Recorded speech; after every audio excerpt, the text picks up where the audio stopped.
आज Allahabad high court ने बनारस के शिवलिंग कार्बन डेटिंग मामले पर अहम फैसला सुनाया है कि 16 मई 2022 को ज्ञानव्यापी परिसर में शिवलिंग बरामद हुआ था।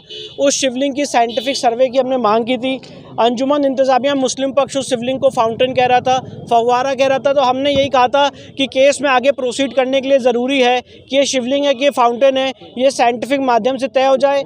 इसके लिए हमने एप्लीकेशन कोर्ट के सामने मूव की थी और एप्लीकेशन 250 का डिस्ट्रिक्ट जज महोदय ने 14 अक्टूबर को रिजेक्ट कर दी थी, ये होल्ड करते हुए कि अगर शिवलिंग की साइंटिफिक जाँच होगी तो उससे शिवलिंग को क्षति पहुंच जाएगी। इस ऑर्डर के खिलाफ हम उच्च न्यायालय आए थे। उच्च न्यायालय में कल एएसआई ने 52 पेजेस की रिपोर्ट सबमिट की है, जिसमें एएसआई ने कहा है कि उनके पास नॉन डिस्ट्रक्टिव मेथड्स हैं कि बिना शिवलिंग को डैमेज किए हुए, डिस्ट्रॉय किए हुए, बिना उसका पार्टिकल लिए हुए उसके प्रकृति, उसका नेचर, उसकी एज, उसकी लेंथ, उसकी ब्रेथ, ये सब पता लगाई जा सकती है।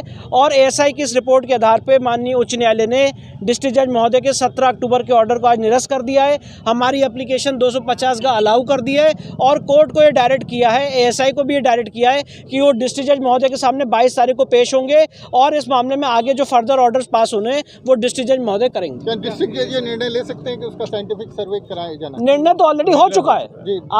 आज कोर्ट ने ये होल्ड कर दी। जज क्या करेंगे? डिस्ट्रिक्ट जज महोदय अब इस ऑर्डर की मॉडलिटीज तय करेंगे कि कैसे कैसे किन चरणों में सर्वे होना है और क्या क्या टाइम फिक्स करेंगे। ये सारी चीज़ें जो है वो डिस्ट्रिक्ट जज महोदय करेंगे।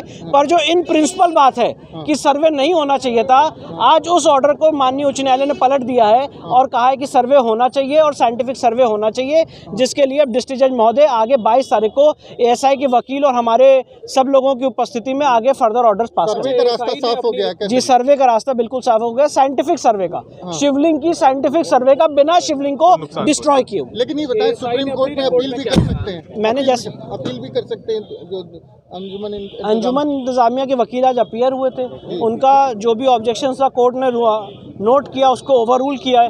अब वो आगे क्या करेंगे ये तो आप अंजुमन इंतज़ामिया से पूछ सकते हैं, ये बात मैं तो नहीं बता सकता हूँ। पर साफ ये है कि टेक्निकली एक्सपर्ट ओपिनियन जो सेक्शन 45 एविडेंस एक्ट में कोर्ट ने मंगाई थी, एक्सपर्ट ओपिनियन ये कहती है कि बिना शिवलिंग को डैमेज किए हुए उनके पास ऐसी टेक्निक्स हैं जिससे इसकी एज, प्रकृति, लेंथ, ब्रेथ, कितना पुराना है, कहाँ तक ये फैला हुआ है, सब पता लगाया जा सकता है।